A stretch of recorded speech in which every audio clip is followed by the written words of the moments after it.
tell me a little bit about, and tell our audience a little bit about your privacy journey. How did you guys first go down the privacy rabbit hole? Like when, why, how, and what brought you here today? I would say that, the specific inflection point for me was during the 2017 hype, where I ended up getting a lot more attention due to my social media efforts. And the result of that was that some of the attention was from the type of people that you don't want to get attention from. And so that's when I ended up getting extorted and had a SWAT team show up at my house. Police shut down the whole neighborhood. And, that is what led me to realize that it was far too easy for someone with just a minimal amount of technical expertise to be able to find my physical location and harass me. And, this is something that has been happening to a number of prominent people in the space, though a lot of them don't talk about it because they don't want to attract even more attention. But, it's not a new problem. It's the type of problem that anyone who gets enough attention has to deal with. And before the internet age, this was more of a superstar celebrity stalker type of problem, but the internet has just lowered the barrier for people to mess with you by so much that now it doesn't take that level of fame to get enough attention that you can have major problems happen to you that you did not anticipate. So privacy, I just see as a sort of a flip side to security. And, if you want to be prepared for potential edge case events like that, then you need to have really good privacy before something bad happens. Yeah, I think that's great. Matt? I think for me, it is from a less of a personal point of view and more from a global point of view. I think real improvements and action happen on a personal, individual level, and people need to take it into their own hands. But for me personally, I always was a more discreet person. I was a more privacy focused person. And I thought I was taking reasonable precautions. And then 2013 came around. I was a young adult. 2013 came around and fucking Snowden just kicked me right in the balls. He kicked me right in the balls. And I realized that all of these, corporations and the governments that they have to report to, their incentives are misaligned. They don't have my best interest at heart. I remember in 2012, if you asked me in 2012, I thought you could trust Google. It sounds insane now. They trust Google with protecting your private information, at least to try their best. And I soon realized that wasn't the case because of what Snowden showed. I saw the power that could be harnessed there to control large amounts of people with so much information that's just easily accessible. And I started taking action to try and both fix my own vulnerabilities, but also just to look at it from a completely different perspective, a perspective where really free and open source software, where these movements is an individual action is really the only real change that we can have moving forward if we want to improve the situation. Yeah, and just real quickly myself, I would say I really became radicalized just through exposure to Jameson, but also if anyone wants to get a larger conceptual grounding in privacy, I would recommend the book Surveillance Capitalism by Shoshana Zuboff. That was another big part of my personal journey. So just jumping ahead, this is a little bit of the state change that we want to take folks on today, and maybe think going forward where you might lie on the spectrum from a happy-go-lucky TikTok user to someone kind of cutely wrapped in tinfoil. So to set the stage, we want to start talking about how we think about privacy, right? And we think about it in tiers. Jameson, this is actually a framing from your extreme OPSEC talk back from Riga, I think in 2018. Do you want to talk a little bit about this framing and why it's useful for people? Sure. It's mainly because I think people don't understand that privacy and security are not a Boolean or a binary thing. It's not that you either are private or you are secure or you're not, but rather it's what is the level of resources that an attacker would need to commit in order to peel away enough of your levels of privacy or security. So it's not something where I think people should give up because they think that getting extreme privacy is too hard, but rather it's a journey, and you can start off with really low level of commitment and resources. Dip your toe into the water. This can be a multi-year type of thing, and you just keep going until you feel like you've gone far enough. There's no need for someone to go as extreme as I have, because a number of the things I've done are also just sort of experiments to see what's even possible in the first place. So there's a lot of things that you can do that they don't cost a lot of money. They just take a little bit of time. And I think what we'll really talk about a fair amount here is that a lot of it is just a behavioral and mindset change. Yeah, that's great. Matt, so a lot of people, we were talking about this earlier, post 2013, they really wanted to make themselves NSA proof. Do you think that's even a helpful way to think about privacy? No, I think it's probably the least helpful way to think about it. I think it helps to kick people in the balls, right? This is the second time I've said balls on the stream, so I'm off to a good start. I think when you realize what the Snowden leaks showed a lot of people, including myself, I'm definitely not most people, but showed a lot of people, is the capabilities that a single central actor could have in our current setup. And that's a wake-up call. That acts as a wake-up call. But when the average person is thinking about trying to be more private, trying to achieve more security, they have to think of it from like a proper threat model point of view. They have to think of it from their own personal threat model. And they have to think, which kind of actors am I trying to protect myself against? And when you look at privacy and security, it usually flows along a trade-off with convenience and ease of use. So you don't want to beat yourself up in the convenience department and the ease of use department and shoot yourself in the foot and make your whole life fucking hell and difficult to try and reach some unattainable goal of protecting yourself from the most sophisticated actor on this planet, which is the NSA. And I'd go as far as to say, for most people, and they have to make their own personal decision, they probably aren't, focusing on trying to protect themselves from the top 10 sophisticated actors, right? But really, you want to think of it at a more practical point of view, and you want to you don't want to get overwhelmed. It's easy to get overwhelmed when you're thinking about the most sophisticated actor. The NSA can own me, so why do I care? Why am I doing anything? Don't look at it that way. Think about little improvements, incremental improvements, steps you can take to increase your situation. And as people do that on a global scale, it increases all of our situation together. Yeah, I think that's great. So one other point before we dive in here, Jameson, I think you said this when we were meeting earlier, that privacy isn't kind of one and done. One thing that we see a lot is people who move to Proton Mail, stop using iMessage, go to Signal, and de-Google and use DuckDuckGo, and they kind of think everything's done, that the problem's solved. Before we dive in, can one of you guys talk a little bit more about just how to frame this as like an active dance with attackers or scammers?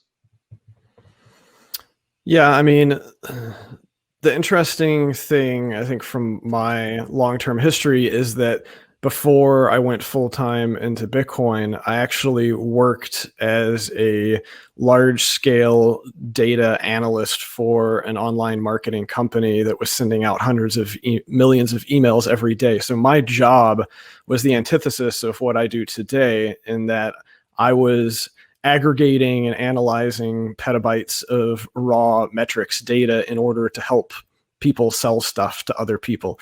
So that's where I gained a real understanding of just how much data gets leaked and collected and analyzed all over the internet. And that's why there, I think, is a very easy way to prevent yourself from being exposed to a lot of that by using some very simple to install software tools just to protect your day-to-day browsing and stuff. But moving beyond that, it's also important that you then start to think about, well, what data am I voluntarily handing over to people that I don't need to be? And I think that's what we'll get into a bit more later. Yeah.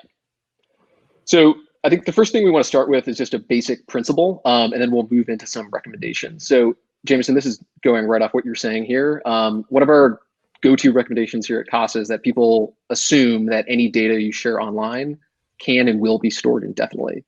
You also want to assume that parties that you may not know about could access it, and then also that it could be leaked publicly. So if I share my data, my personal information with party X, it's very possible that they're selling it to parties, Y, Z, all the way through the rest of the alphabet, and also that they could be breached at any time. It's pretty hard to interact with any service online without spilling some data, but that's the frame of reference that you want to have. So going into our first recommendation for today, what should you do if you suddenly found out that you were a millionaire when Bitcoin hit 40K earlier this afternoon? Only tell someone tweet you it out. trust with. Only tell it to someone who you would literally trust with your life is the way that I would frame that. And even then, possibly not, because a lot of people don't understand how to shut up themselves. Fair. So jumping into some of our basics, these are recommendations that we give every Casa client when they first come on board. These are, I hope, pretty uncontroversial. I wanted to ask, Matt, when someone comes to you, and I think you probably get a lot of this, when someone comes to you starting to go down the privacy rabbit hole, what's the first piece of advice you normally give them? Don't get discouraged. I think the single most important thing is that the person has motivation, that they actually just want to do it. I think as someone who cares about privacy, you shouldn't waste your time. Waste your time is the wrong word, but don't spend all your time trying to convince people they need privacy. There's plenty of people every day that come around and realize the importance of it, the significance of it, and are motivated to try and achieve better privacy. And then from that point, there's real steps they can take to slowly improve it.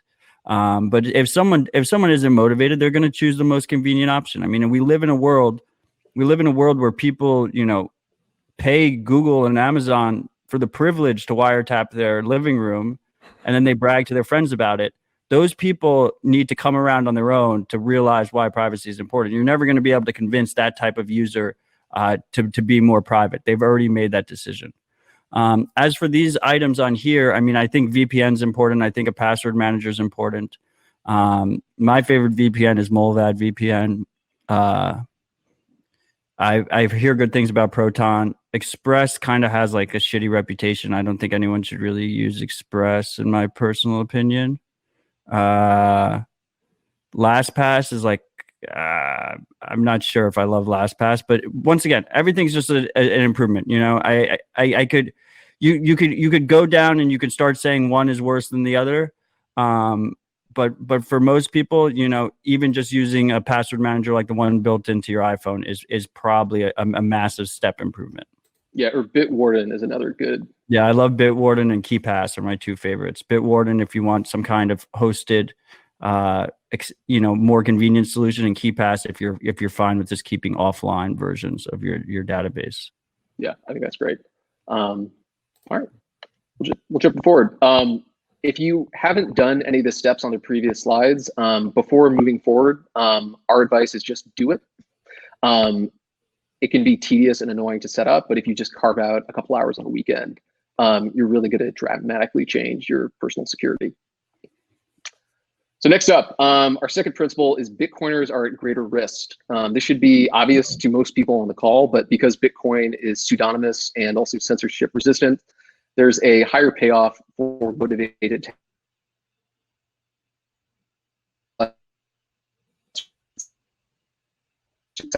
So we're talking a little bit, quite a bit actually, before about this book, The Sovereign Individual. There's a really good framing about the logic of violence and how that structures society. We can't dive into it a ton, but Jameson, do you want to just give a quick TLDR? This is, after all, required reading at Casa. Yeah, I mean, the short version of this is that the thesis is that technology is going to continue to empower individuals, give them more optionality, and that optionality means that governments and nation states will have to compete more and more to keep people as citizens in order to continue to generate revenue from their taxes. So this is a book that is, I believe, over 20 years old at this point, but it was quite prescient. It even has a number of predictions in it that have come true, including stuff around digital currency, which, of course, is why we're all here today. So, if this book continues to play out, then we're going to see governments become weaker and weaker in the amount of control that they can exert over people. And as a result, hopefully that means that the things that governments offer to its citizens will become more palatable as they have to compete more. That's great. So jumping off that, we have a few things that every Bitcoiner should know. I also want to call out this presentation will be available on Crowdcast immediately after we're done, and then also on YouTube for future reference. So everything that we're going through here will be available for perusal. I guess, Jameson, I think a lot of folks on here have probably heard what a SimJack attack is. Do you want to quickly explain how that works so people understand why their phone numbers, I guess, two things: how much personal information can be derived just from your phone number, and also, what happens if you get SimJacked? Right. So, with the phone number, I'm not sure off the top of my head how easy it is to directly tie a phone number to the service provider. It's probably not hard to figure out, but once an attacker figures out who is actually in control of that phone number, by which I mean, of course, the company that is providing service for it, then they have a pretty big incentive, especially if they know that that person is a crypto user and is probably using various online exchanges and other services to manage their money, that is a potential entry point or single point of failure into your entire life. So essentially what happens is that the phone service providers are the controllers who get to decide what specific SIM card gets tied to a specific phone number. They can remap those, at a whim, essentially. So a lot of these providers do not have great protection around that. Essentially, it's like questions and answers with their support folks who can, with enough time and effort, often be socially engineered into bypassing various security measures and just remapping which SIM card has the mapping to that phone number. Once the attacker is able to get the service provider to remap it to a SIM card that they have in their possession, they own your phone number. They can start going around to different providers with other services and resetting your passwords, getting into your accounts. Generally, what they're going to be looking for is getting into your email account, because most people have a single email account that is their central identity and manager for all of their other online accounts. And once you get your email account compromised, it's often trivial for them to start going around and resetting passwords and obtaining access to your more valuable accounts, say your exchanges and whatnot. If they get into that, of course, they're going to buy or take control of as much Bitcoin as they can, withdraw it. And once they withdraw Bitcoin into an address that is in their control, then there is no way to get that back. That is why the value and incentive is so much higher for these SIM swappers to attack Bitcoiners. Yeah.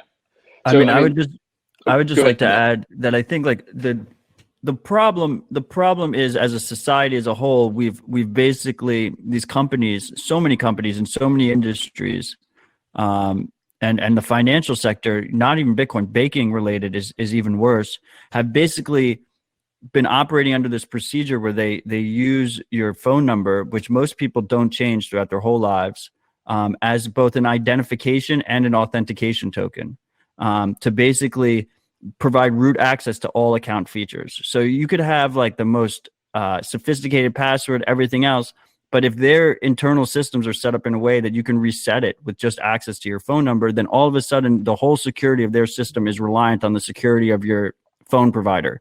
And these phone providers have just not taken it seriously. They're not very good at doing it. It is a tall task for them to do in the first place. So ultimately, really, the solution is we should be pushing companies to just not have these methods in place. Like companies that actually take security seriously should not allow your account to be compromised if your phone number is compromised. That's something that Casa has always taken very seriously. Like you've never been able to reset, get access to an account just by taking over someone's phone number. So I think short term, it's up to users to protect themselves because so many of these services still do it. I mean, we saw Jack Dorsey himself. It happened to his own service on Twitter where they got access to his Twitter through his phone number. And he's the CEO of the goddamn service. So like it's going to take a little time. So for that, till then, users have to protect themselves, but ultimately we need companies to improve their processes here. It's kind of ridiculous that especially a lot of the exchanges in the space still entice users into adding their phone number and using it as a account reset mechanism. When I was working at BitGo in 2015, as soon as we saw these SIM swaps starting to become a trend, we removed all the phone number stuff from our system because we knew it was a major vulnerability. So I think that this is evidence that a lot of these Bitcoin related services out there don't actually place the user security foremost. They have these mechanisms available because it's a convenience for them that if something goes wrong, hopefully the user will reset their account access themselves and not have to bother support for help to do it. Yeah. All right, so we just covered some of the dangers with your phone number getting leaked. The next couple slides, we're going to move through and talk about what happens if your physical address gets leaked. So shortly before Christmas, probably many of our audience today are aware that quite a bit of information from Ledger customers was leaked online. The actual breach came earlier in 2020, I think in July 2020, but it didn't make its way into public forums until shortly before Christmas. So this is a screenshot of the post from RAID forums where someone posted, I think it was, effectively 1 million email addresses and many IRL addresses of Ledger users, right? So we won't do a full recap of that here, but the next thing we want to talk about briefly are just what are called $5 wrench attacks. So these are in-person attacks on Bitcoiners. Sometimes these are real, but sometimes just the threat of these can be enough to cause someone to part ways with their coin. So the point is just to realize that if you put your information somewhere and it's associable with your crypto holdings or with your Bitcoin holdings, there could be really real consequences for that. And definitely a number of folks who were involved in that hack or in that RAID forum post, have gotten threats similar to what we're seeing screenshotted here. So the name of the game is to limit the amount and the quality of data that you provide to anyone. So there's a list of some very easy ways to do that. I'm curious, Matt or Jameson, what is like the most important and do you think like the easiest, like low-hanging fruit here? Well, if you're an American, I'm not sure how many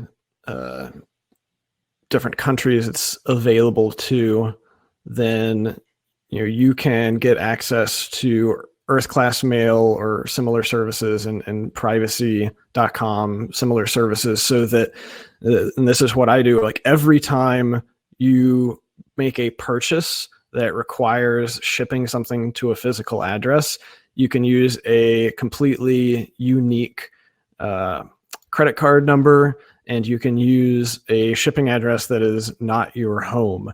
And of course, I would advise not using your real name as well. So think of it in terms of like proxies or firewalls of like your real identity, your real location. You should really consider that to be almost toxic information, where this is the main mindset change that needs to happen. But whenever I'm looking at some sort of form or someone is asking me for information, it almost physically hurts me if I'm about to turn over, my real information. Like you need to have this like internal alarm clock a really internal alert that goes off that says, do I really need this, or is there an alternative path to provide other information? And also the other thing that's just hard to get over is lying to people. In the vast majority of cases, when you're interacting with someone, you're under no legal obligation to give them real information. There's very, very few cases in which you have to give your real identity, your real location. That was the bigger, I would say, hurdle for me to overcome. But, after you do that for 6 months or a year or so, it really becomes second nature. I mean, the overarching goal here is to just reduce the amount of information you're sharing, period, across the board, everywhere. And one thing that people don't realize, and look, no one expects you to be, perfect Lopp level of his explanations of doing all these different steps. Little things improve, little things help. But one thing to keep in mind that I think is always missed in this conversation is it's not a Bitcoin specific issue. Bitcoin does increase the risks because at least before multi-sig, it was more common for a Bitcoiner to have large amounts of easily accessible bearer money in their places of business or home. But this is not Bitcoin specific. We see people getting their identity stolen all the time, bank accounts getting opened up in their name. Just basic phishing fraud. They just start hammering email lists and phone lists to try and trick the target, the lowest hanging fruit, into giving them up their money. And then last but not least, because it's not Bitcoin specific, we basically live in a world where every business that you interact with inside of Bitcoin and outside of Bitcoin is a massive data honeypot. And they're not, most of them aren't prioritizing it enough. They don't realize the value of this data until they get compromised. And we've never lived in this type of situation before. This data is increasing every day. So ultimately, I think what happens here is we're just going to keep seeing bigger and bigger data compromises until people get burned enough that these companies start taking it more seriously. They start securing their data better. And the result there, before that happens, is I'll give you a real world explanation. Is like there was a sub-tier Ticketmaster. There was a sub-tier Ticketmaster that got hacked. That released billing addresses of everyone's billing addresses. And their email address. So if on the Ledger hack, you had your email address compromised, but not your mailing address, there was 250,000 mailing addresses, but 1 million email addresses. A malicious actor could use that email database and cross-reference it with the previous, sub-tier Ticketmaster database that leaked, and then get your mailing address from that. They can cross-check all these different databases, all these data leaks that are just all around the internet. So you really have to be trying to cover yourself nonstop all the time. And no one's saying it's not a big task. It is, but you just do your best.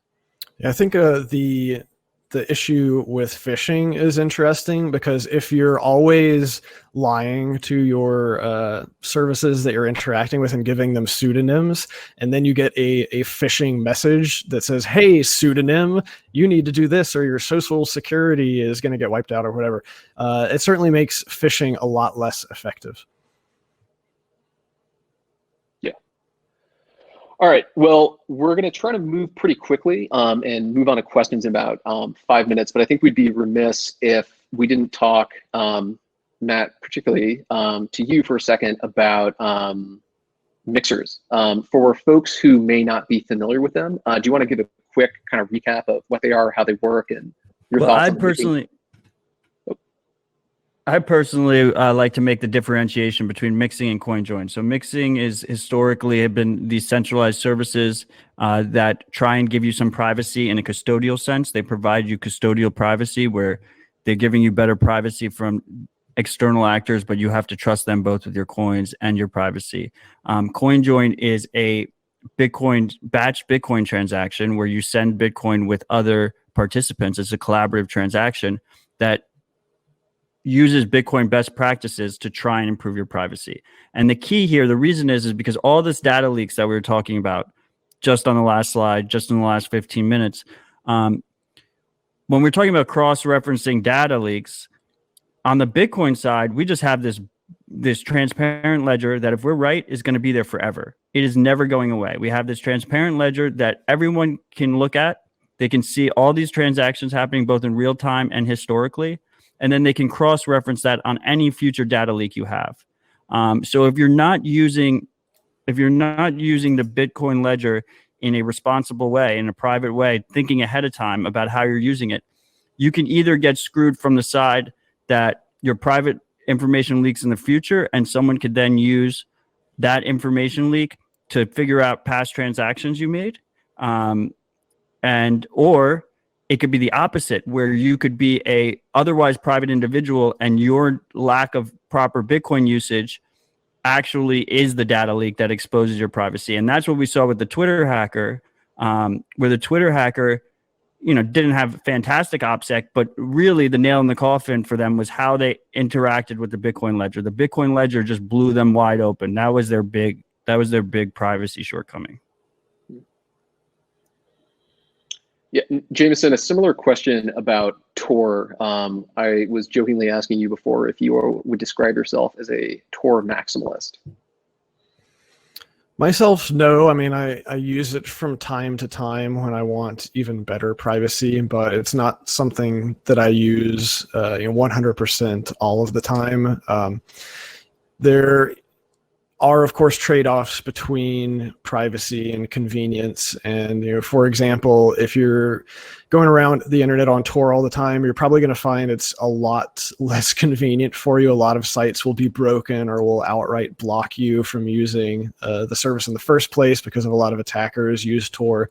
It even happens a bit less likely to happen, but it even happens just if you're using common VPNs. So, there's different levels of privacy and convenience that I make a conscious effort. So I stick to VPNs 100% of the time, and then when I'm willing to trade off some more convenience for more privacy, then I'll use Tor for more sensitive stuff.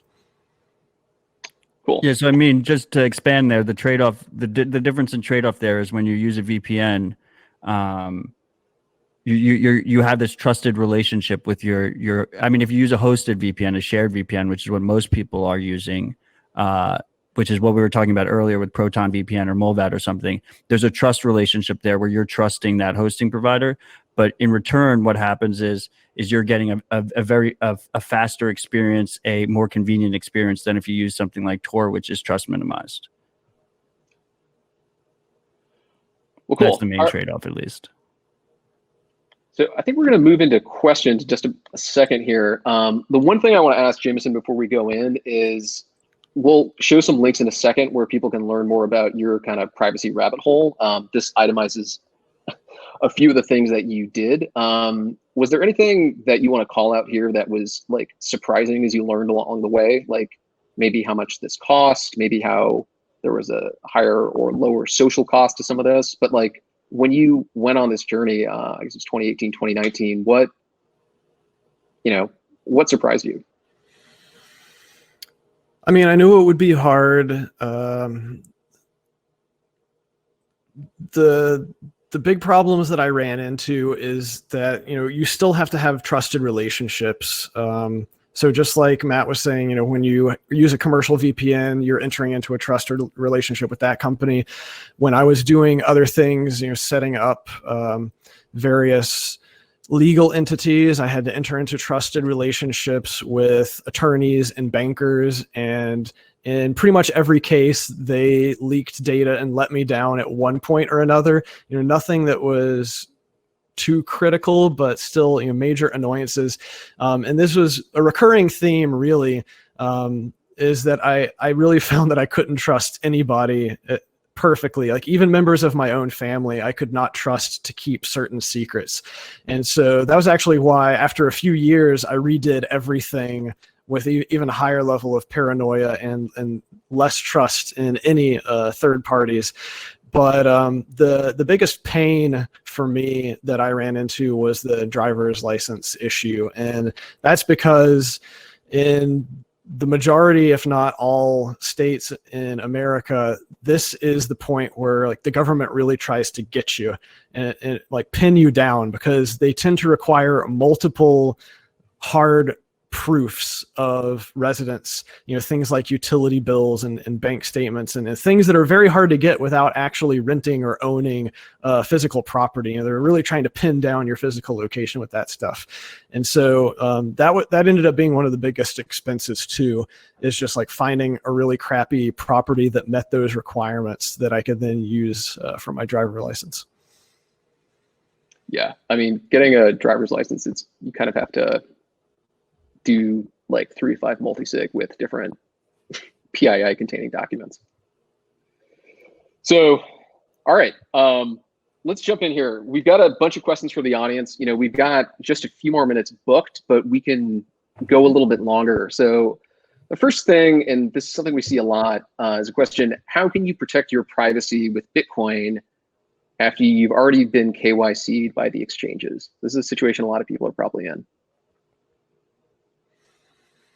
Well, that's where mixers come into play, but then you have to realize that if you are mixing your coins and actually not necessarily even sending them back to the exchange, I think we've heard of some exchanges that even look forward to what the withdrawals are doing. Basically, if you're improving the privacy of your coins too many hops close to where they're coming in and out of the exchange, you're then risking getting kicked off of that exchange. Yeah, Matt, anything you want to add there? I mean, look, so when we talk about KYC, we're talking about this identifying information of your personal ID. Sometimes they require a passport. Sometimes they require a driver's license, social security number, mailing address, name, occupation. Sometimes they get really crazy on it. Sometimes you can't use it unless you have your bank account attached, and that bank account has its own proxy KYC, because you can't open the bank account unless you provide all that information. Then all of that can then be tied to your Bitcoin transaction history, going backwards and forwards. And we spoke about this earlier, that this ledger is there forever. So you need to be very careful about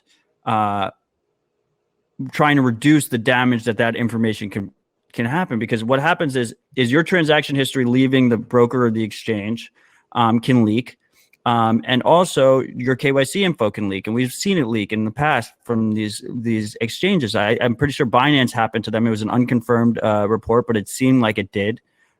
We saw the ledger hack happen. They're not an exchange, but still, these exchanges are massive data honeypots that have your private information.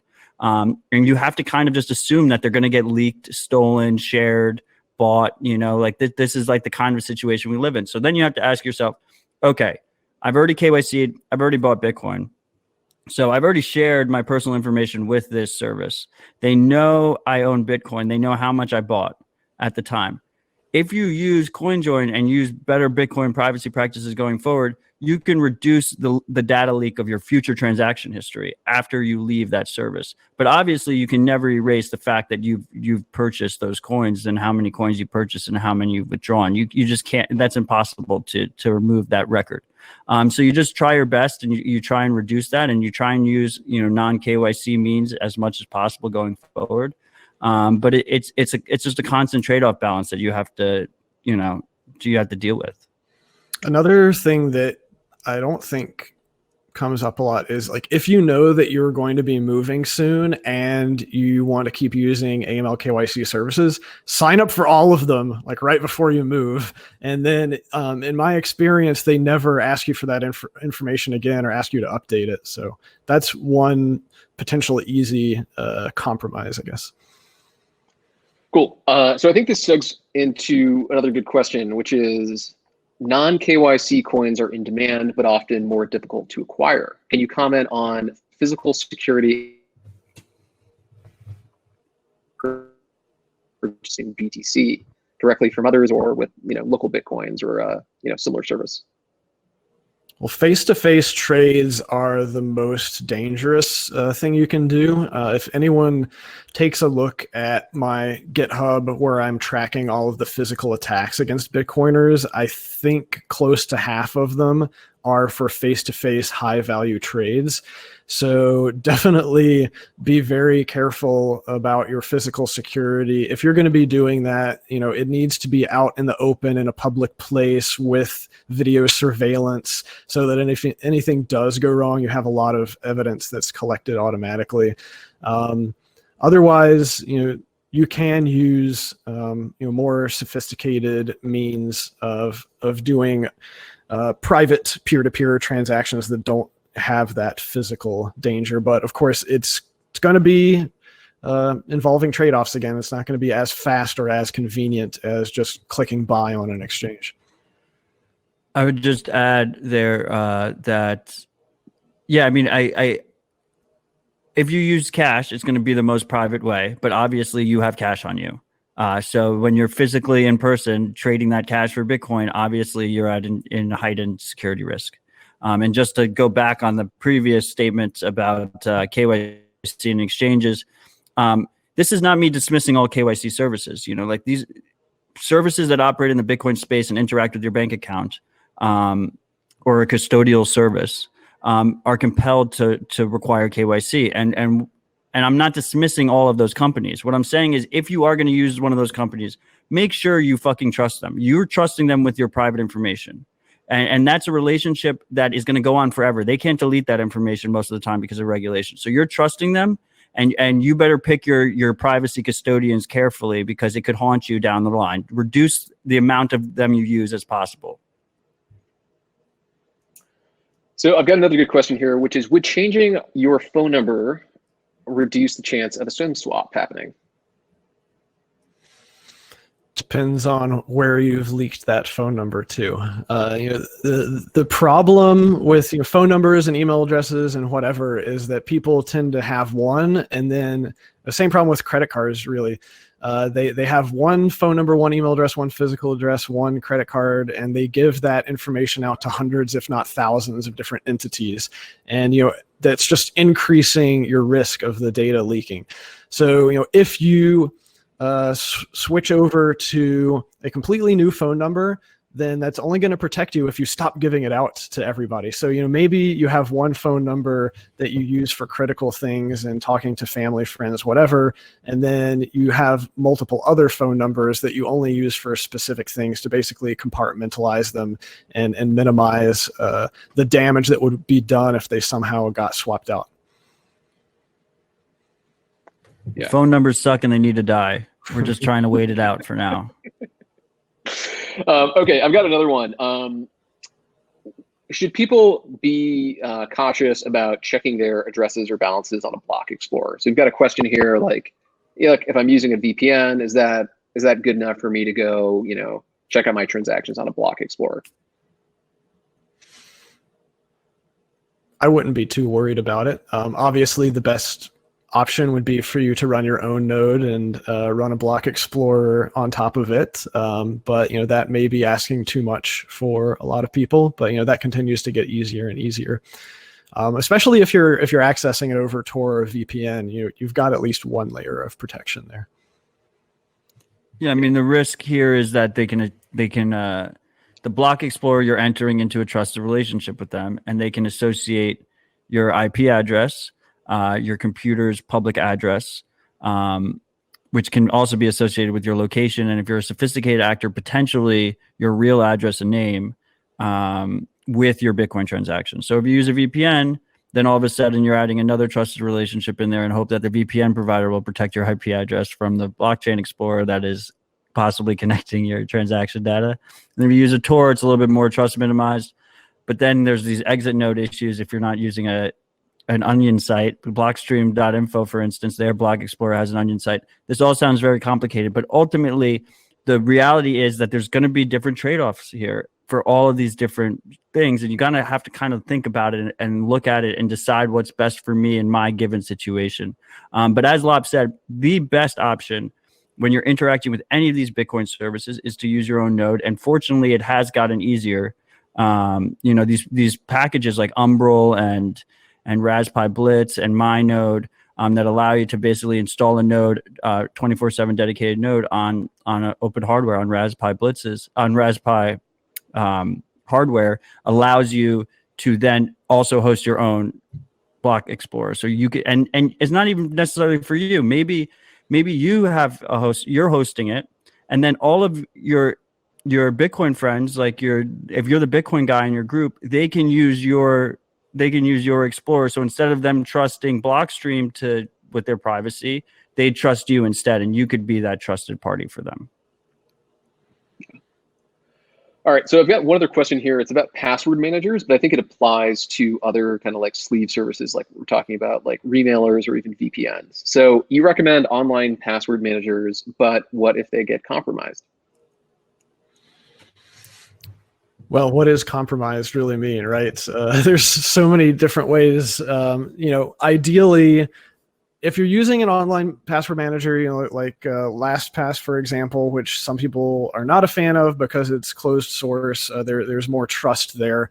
The reason why these password managers are supposed to be secure against the company or the entity behind it having internal attackers is that all of the encryption and decryption of those passwords should only be occurring on the client side, and any data that gets sent to the backend servers should be just fully encrypted blobs that, even if a government entity got into their servers, that they would not be able to access it. So, that's what I would say the main question is around, what if the password manager itself got compromised? Obviously, these companies are highly incentivized not to let that happen, because that type of exploit or compromise would be catastrophic for all of their users. Yeah, I mean, Lopp nailed it on the head there. The key issue there is for some of these services, you can't verify yourself that they're encrypting it locally on your device before they're sending it. That's the key thing. If you can verify it yourself, that's where open source software comes in. But if you can't verify it yourself, then you're trusting them, and you're trusting that business reputation risk, as Lopp said. Right, and that's why you're such a fan of Bitwarden, right? Yeah, Bitwarden. I mean, KeyPass is just really simple and has been around for a long time. But the problem is like LastPass has a really convenient extension, and it's really easy to just upgrade yourself without really reducing your convenience much. And that's why I would even say, for someone who's just reusing the same password over and over again on all their different websites, for them to move to just Apple's closed source version of the password manager on their iPhone is probably a massive improvement for them. Once again, who are we protecting against? Is the average user trying to protect themselves against Apple and trying to protect themselves against the NSA? No. And if we cut them out, all of a sudden you don't have to be nearly as sophisticated. If one of the largest companies in the world and one of the most powerful governments in the world isn't in your threat model, all of a sudden it gets way easier. Yeah. One thing I just wanted to drop in the chat here is, if anyone hasn't been to haveibeenpwned.com, I would definitely recommend checking it out. You can drop your email address in there, or even just a sample email address, and see, basically see if your email address was part of a breach. We're a little over time, but we've got time for, I think, one more question here. It's a question about $5 wrench attacks. So the question goes, no amount of multi-sig can secure you against a physical attack where someone threatens you or your relatives with physical violence to hand over your funds. It's a real threat. You will do what is needed to satisfy the attacker. So I think this is a more complicated topic than the question is presuming. Either you guys want to take that? And this is not specific to, this isn't a multi-sig specific shell here. Well, obviously I disagree, but this is a very, very broad issue. So it is correct to say that if you're under duress, or you have a friend or loved one that you really care about, and they are being held hostage, held ransom, whatever, then you will do whatever you can to get them out of that situation. So the question really becomes, what can you do? And if you want to make it impossible for you to be put under duress and be able to hand over your life savings, then obviously the solution is you need to put the keys to your life savings in storage in a way that you can't access them if something like that happens. Now, this gets into much nastier philosophical and ideological stuff around, well, does that mean that you care more about your Bitcoin than your family member and all of that stuff? But from a a purely like cold-hearted technical standpoint, that is what I consider to be the solution to this type of problem. Yeah, Matt, anything to add there? I mean, Lopp is right on point once again, but it's a security versus convenience trade-off. How conveniently can you access your funds in a rush? And I think ultimately, like really, yeah, for larger amounts, like the balance has to, and this is something that Casa has been trying to focus on as a business, is you want to make it as difficult as possible for you to access your funds in that kind of situation. And it's in practice, really the goal is almost like when you see like these home security signs out front that says like protected by ADT. The idea is that if enough of us are doing it, especially higher value Bitcoiners and public Bitcoiners, then it acts as a deterrent. It's basically it's not that like in a specific situation where a loved one is being held hostage or something, God forbid, that like, you know, maybe this like completely illogical attacker will, you know, act in a logical manner and walk away, and you just have to hope that he's not a fucking crazy person. It's more of a like, we don't negotiate with terrorists in general, and know this going in, so don't do the terrorist attack because we don't have the means to negotiate with you even if we wanted to. Yeah, I heard a term that I really liked earlier this year about herd Lopp-Sec immunity. And what you said just reminds me of it. Yeah, I mean, this is an ongoing issue, right? Security is never finished. It's always a cat and mouse game. And we're at yet another inflection point now. Whenever the price goes parabolic, it's going to attract attention from bad people who are willing to do bad things, and they're going to start probing. They're going to continue to try to figure out what is the risk and reward of me attacking Bitcoin holders in different ways. And if we make it easier to attack Bitcoiners than it is to rob a bank, then we've fucked ourselves.